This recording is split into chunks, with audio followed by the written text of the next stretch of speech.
오늘은 포항 효자시장을 찾았습니다. 저는 이곳에서 현지인으로서 다양한 식당들을 가봤지만 그 중에 생각나는 곳이 몇 군데 있는데 오늘 소개시켜드릴 곳이 바로 참숯구이 낙동 생오리입니다. 멀리서 찾아올 정도인지까지는 모르겠지만 이곳에서 현지인으로서 생활할 때는 가장 많이 왔던 식당 중에 하나고요. 오리고기야 흔하게 있지만 그래도 참숯을 사용하는 식당은 아주 흔하진 않습니다. 하나를 보면 열을 알 수 있는데 화로 주변의 청소 상태를 보면 보통 이런 식당이 얼마나 깨끗한지 DDX할 수 있습니다. 고기는 좋은 숯에 직화로 먹을 때가 가장 맛있는 것 같고 가정집에서 구현할 수 없기 때문에 직화이면서 숯의 질이 좋고 깔끔하면 이미 닥친TV 스타일입니다. 식사는 나오지도 않았는데 벌써부터 싱글벙글입니다. 1인 손님이라 죄송해서 남길 각오로 한 마리를 주문했더니 양이 너무 많다고 반마리부터 주문하고 추가라고 하십니다. 술도 안 먹는 손님인데 반마리만 주문하고 참숯 직화까지 나오니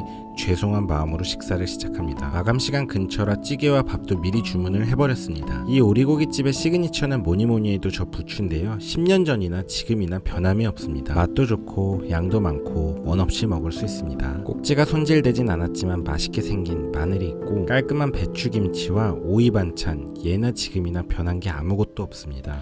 야채는 신선했고 부족한 반찬은 셀프로 더 갖다 먹을 수 있습니다. 이거는 야채밥 식사 메뉴로 주문한 건데요. 나중에 된장찌개 넣어갖고 먹으면 아주 개꿀이고요. 제가 이 식당을 주로 다녔던 게 2010년도 전후입니다. 엊그제 같은 날들인데 10년이나 흘렀네요. 그때나 지금이나 식당은 변한 게 아무것도 없습니다. 한 장소에서 10년 이상 그대로 영업을 하는 식당은 이미 시장의 평가를 받은 식당으로 나쁘지 않다고 생각합니다. 또한 이 식당은 관광객이 오는 곳이 아니면 정말 현지인들, 단골들만 오는 식당입니다. 무언가 장점이 없으면 절대로 살아남을 수 없는 여건이기도 하고요. 좋은 숯과 직화를 사용하며 고기가 맛이 좋고 야채가 깨끗하고 나오는 반찬들이 직접 만든 반찬들로 나오는 이런 식당은 저 닥친TV는 좋은 식당이라고 생각합니다. 클래스 있는 닥친TV의 닥슐랭은 맛으로만 승부 보는 식당을 찾지 않습니다. 한 마리를 주문하는 손님에게 한 마리 너무 많으니까 반마리 먹고 반 추가하라고 말을 건넬 수 있는 이런 식당을 닥친TV는 좋아합니다. 맛집이 별건가요? 좋은 식당이 별건가요? 저는 이런 식당이 좋은 식당이라고 생각하고 맛집이라고 생각합니다. 구독자가 늘어나고 조회수가 나오다 보니 맛집을 추천하는 것도 부담감이 느껴집니다.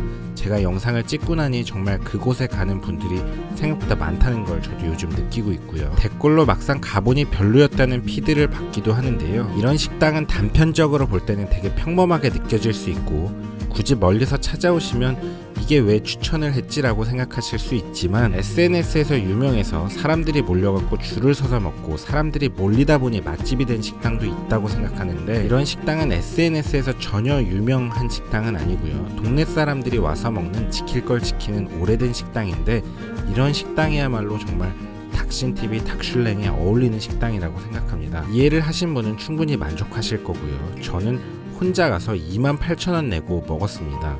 계산을 하는데 죄송한 생각마저 들었고요.